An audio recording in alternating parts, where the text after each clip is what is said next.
This is not a child splashing around in the water with burns all over the body. There's clear deep lines of demarcation, which indicates from the professional standpoint, I believe, which is contained in the stipulations, that this child was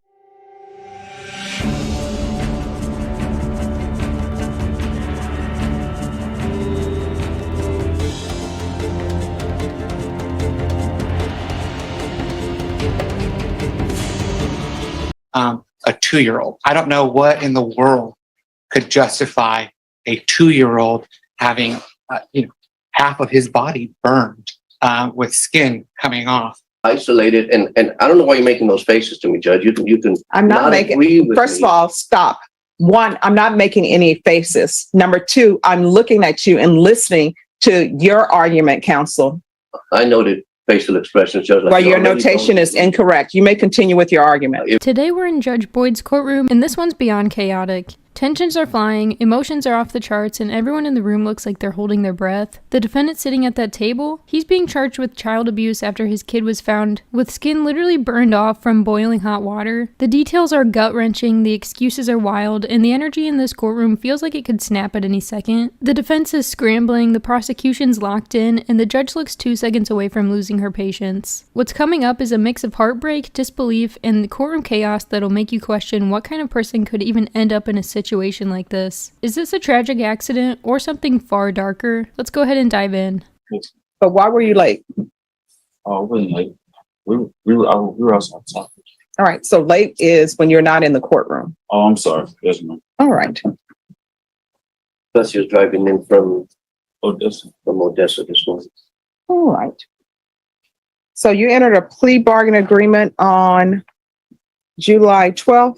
Yes, ma'am. And applied for deferred adjudication. According to the plea bargain agreement, punishments be assessed at a cap of 10 years in the prison. There's a $1,500 fine. The state opposes your application. There's an affirmative finding of family violence, and there are no contact with Caden Haggis. Have both parties had a chance to review the PSI report, state? Yes, Your Honor. Defense? Yes, Your Honor. Any objections to the PSI report, state? No, Your Honor. Defense? No objections, Your Honor. All right. State, do you have any witnesses? No witnesses, just argument, Judge. Defense, any witnesses? Yes, please, Judge. Call Audrey Fuller. All right. Audrey Fuller.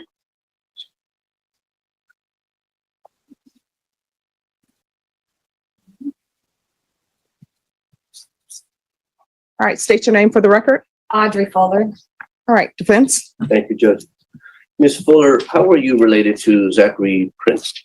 I'm his mother. And you could face forward so that she can hear you better. I'm his mother. I heard we spoke before court this morning, correct? Yes. And you referred to Zachary by another name? Devontae, that's his middle name. Okay, so if you talk about a Devontae here, you mean Zach, Yes. Zach Prince. How are you employed, Ms. Fuller? I'm a 100% disabled veteran. I don't work. So you served in the military? Yes. And I think that's reflected in the pre-sentence report. During Zach's childhood and growing up, you were in the military? Yes. What branch? Army. And that was throughout the time that Zach lived with you as a child and before he moved out? Yes, sir. How was Zachary as a child? He was a sweet, happy child. He was very loving. He is very loving. And what about in his older years, like high school years and teenage years? He didn't change.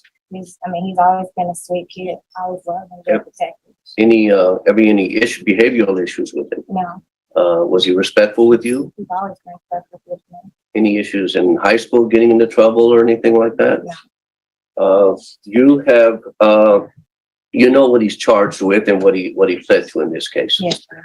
What are your feelings about that you would like the judge to know? I don't know. Well, I'd like to ask the question, Okay. answer the questions first.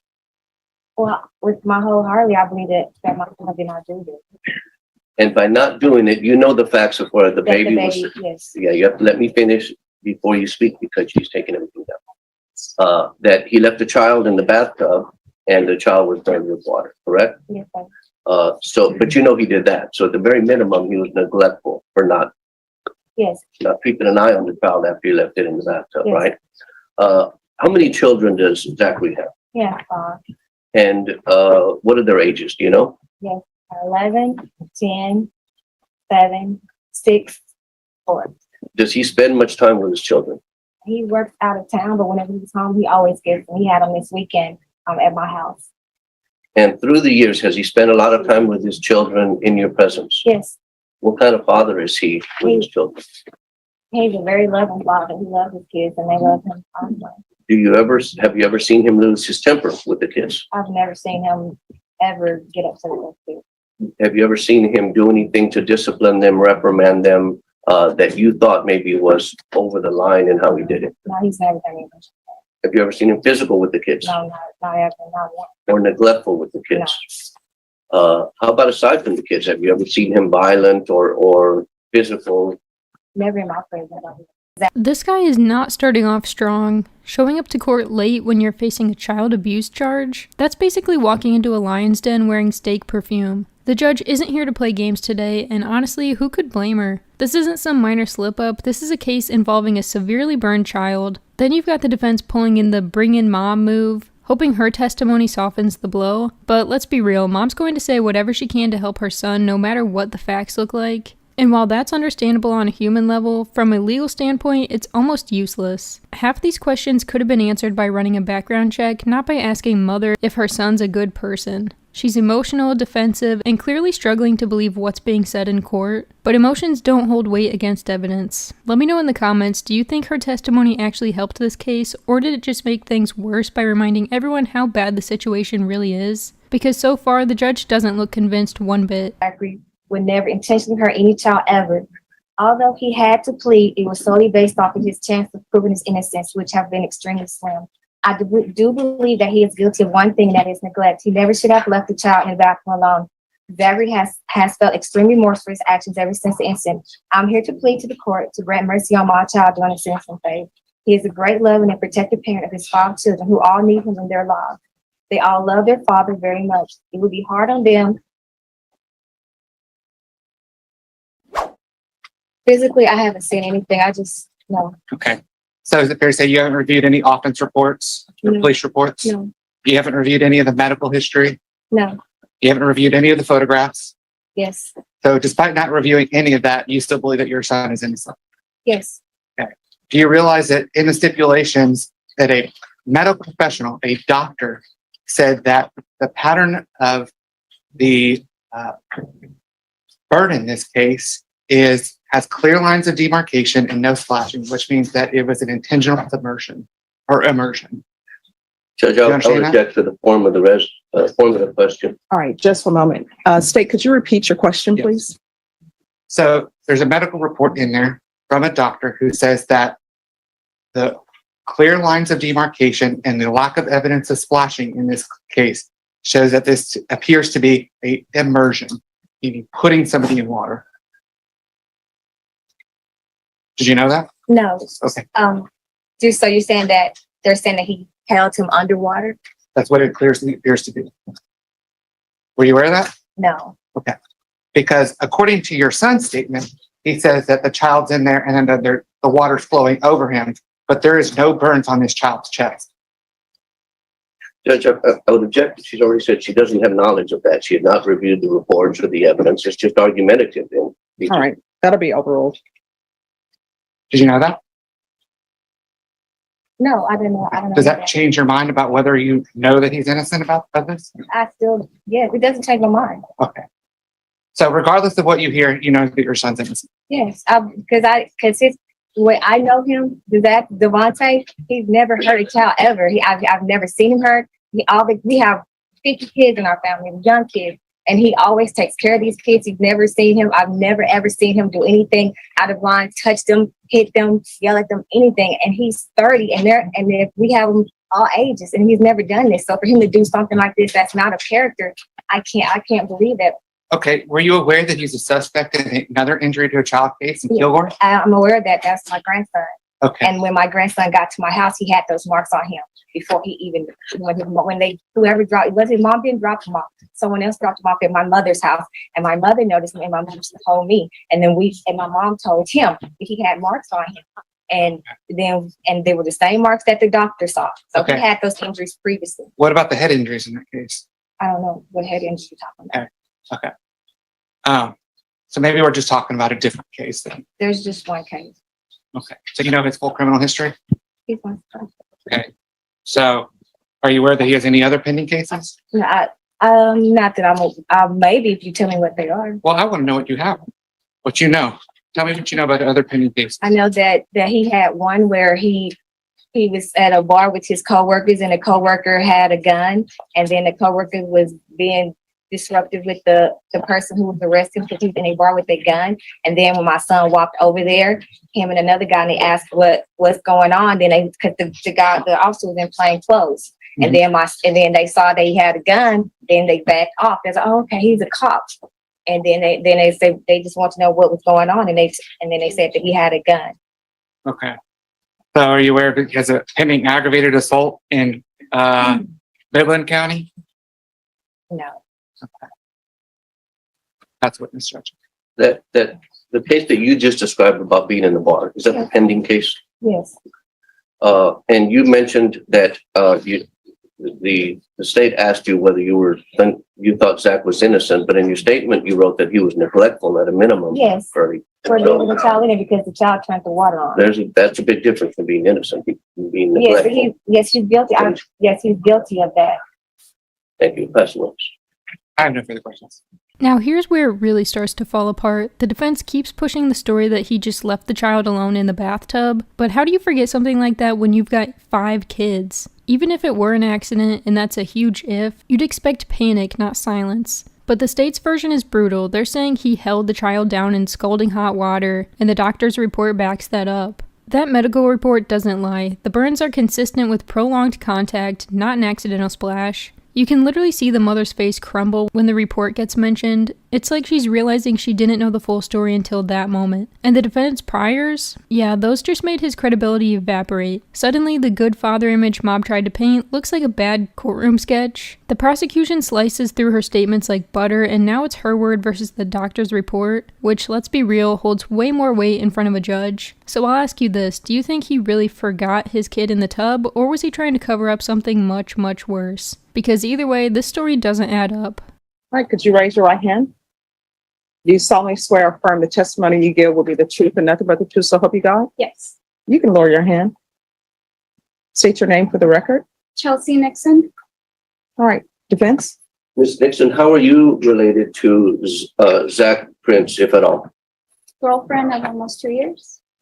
And do y'all live together? Yes. How long have y'all lived together? About a year and a half. Do you have any children with Mr. Prince? No children with him. Expecting? Not that I'm aware of. And do you have any children of your own? Yes. How old are they? 10 and 8. And you're aware with what this case that Zachary has against him, correct? Correct. That involved a young child. Did you ever witness anything knowing that with Zachary being around your children that concerned you? No, never. How is he with your children? He's very, very involved with them. He does their homework with them. If there's ever anything that I can't do with them, he does. If he's ever not working, he's home with them when I'm working. He's very involved, like actively with them. They both play sports, so he's very, very much involved with them. So they're very close. Have you ever seen him discipline them in a way that made you uncomfortable? No. Have you ever seen him lose his temper with them? No. Have you ever been worried about leaving them in his care? No. That's the witness. Just a couple questions. Ms. Nixon, your kids reside with you Yes. full time? Yes. Okay. And does Zachary live with you full time? Yes. Okay. So he's around these kids pretty often? Correct. Are you aware of the allegations in this case? I am now. Okay. Does that give you any concern for having your kids around him? No. I mean, from my personal experience with him and the way that my children care for him and how he's been a very good role model for them and been there for them, I don't question him around my kids. And just to be specific, I'm asking about knowing the allegations in this case. You don't have any issue with your children being around Zachary Prince? I do not. That's witness. No, fine. How old are your children? 10 and 8. All right, thank you. Thank you for coming in. Defense, call your next witness. No other witnesses, Your Honor. No other witnesses, Your Honor. Mr. Prince, is there anything you wish to say? You can raise your right hand. Do you solemnly swear or affirm the testimony you give will be the truth and nothing but the truth, so help you God? yes, ma'am. You can lower your hand. I just wanted to make a statement if that was okay. Sure. I just wanted to let the court know that I have like the utmost remorse about what happened. I mean, at the end of the day, I take full responsibility because I should have been an unselfish adult about it and been watching Kaden the whole time. And I understand the allegations against me, and whatever the court decides, I'm 100% with it. But I mean, if the probation is on the table, which I heard is slim, but if it is on the table, there won't be any problems out of me. And I think that'll be the best option for me, my children and my family, because I'm like a real staple and pillar within my family. That's all I got. All right. So have you seen the photos in this case? Yes, ma'am. I was there at the hospital when he was bandaged up and everything. All right. So I'm looking at the photos, and there are extensive burns to his bottom. Mhm. And then there's extensive burns to his chest. I don't understand your story because it doesn't seem to be consistent with the photos and the information that the court has reviewed. And I will tell you, even though Judge Angelini is the judge that took this plea, I read over all of the PSI reports and I reread all the stipulations.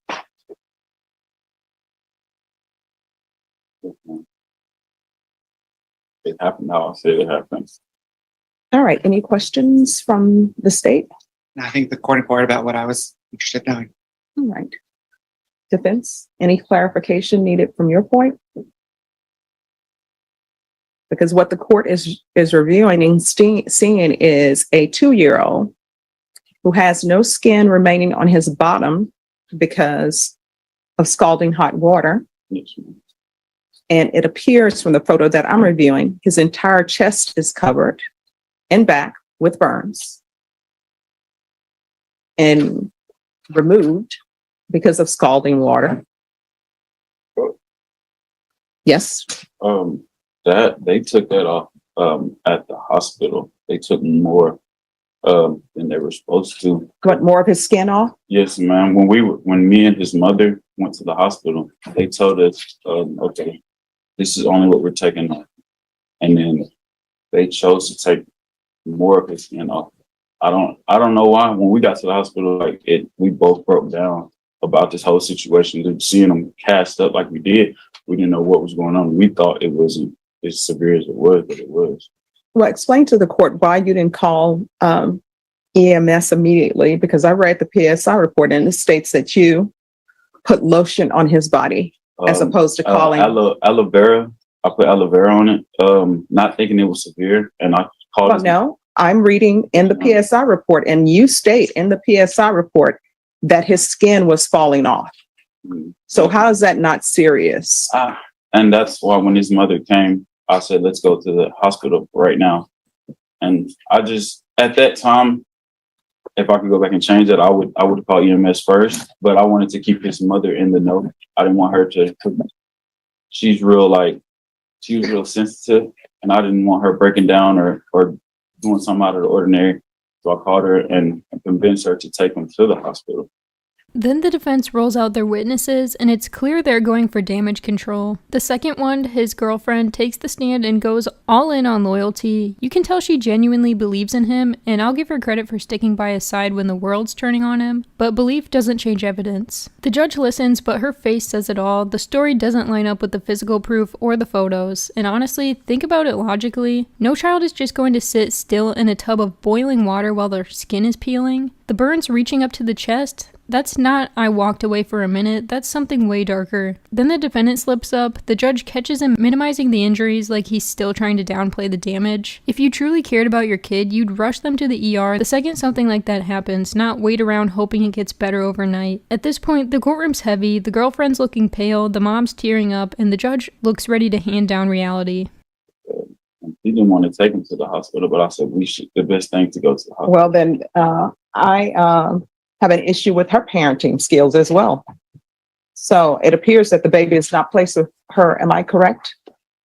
I don't know where the The baby child is with her, Judge. I don't know if that, Well, thank you. If the defendant's testimony is correct, then Child Protective Services review your cases.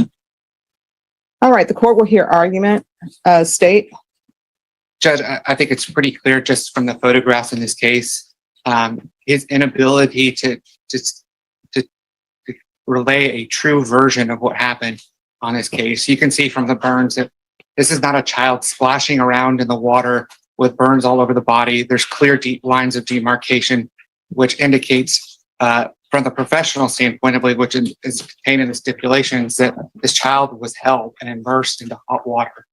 A 2-year-old. I don't know what in the world could justify a 2-year-old having,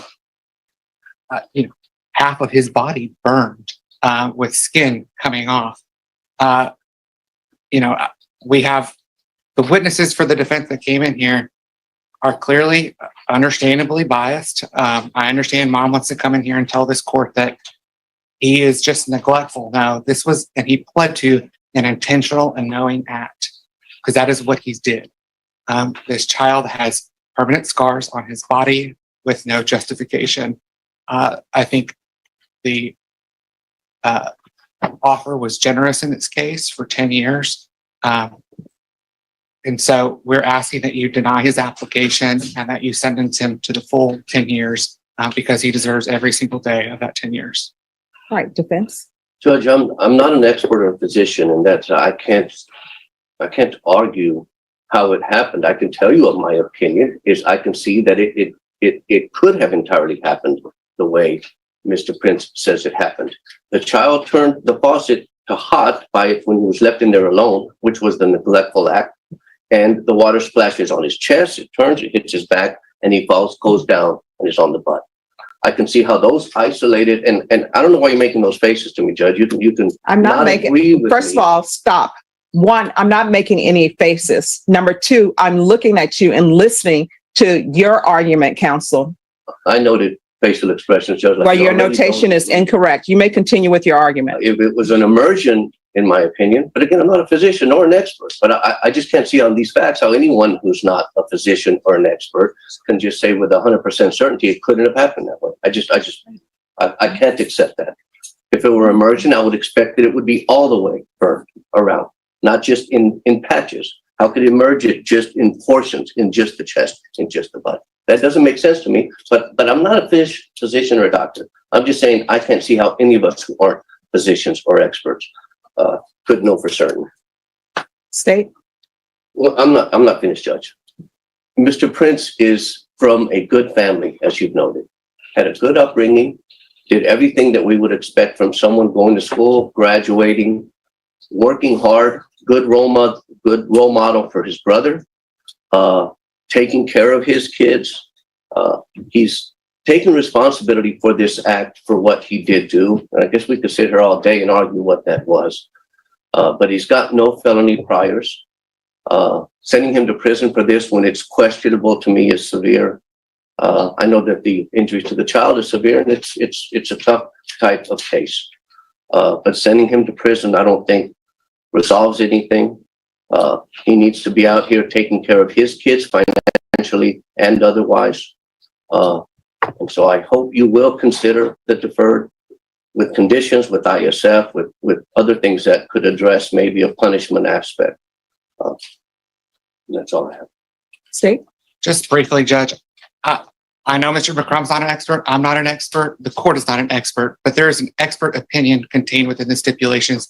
And that's what the state is relying on, because this 2-year-old can't tell anybody what happened to them. We have to rely on the experts in this case, which is clear, which is contained in the stipulations that this was an immersion case. And so, again, we're asking that you deny his application and sentence him to the full 10 years. All right. Anything else, counsel? All right. After reviewing the stipulation and reviewing all of the evidence, and Mr. Prince, the court has listened to the witness's testimony. And I always appreciate when witnesses come in because they give me a more global view of a person that's standing before me than just what's in the PSI report. All right, the court is going to deny your application, find you guilty. There's an affirmative finding of family violence. There's to be no contact with Caden Pegas. There's a $1,500 fine, time and money to run concurrent. Give you credit for any time served, and the court will sentence you to 10 years in the prison. Showing you what's entitled Trial Court Certification of Defendant's Rights to Appeal. Have you reviewed that document with your attorney? Did you understand it and did you sign it? Because this is a plea bargain agreement, because I followed your plea bargain agreement, and because you waive your right to appeal, you do not have the court's permission to appeal.